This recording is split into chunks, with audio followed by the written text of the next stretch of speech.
আচ্ছা, আপনাদের জন্য নিয়ে আসলাম TVS ম্যাক্টো plus 110 CC.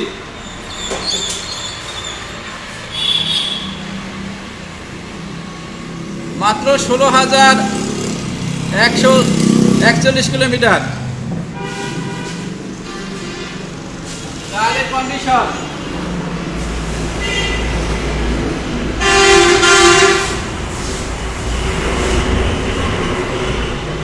Joypurhat digital number. গাড়ির কন্ডিশন মোটামুটি ভালো। এই গাড়িটির মূল্য মাত্র 85,000 টাকা। আপনাদের প্রয়োজনে চলে আসুন আমাদের শোরুম। আমাদের শোরুমের ঠিকানা রয়্যাল মোড়, main road, Birampur, Dinajpur. Mobile number 01714625218। ধন্যবাদ। সবাই ভালো থাকবেন, নিরাপদে থাকবেন, আমার সঙ্গেই থাকবেন। আল্লাহ হাফেজ।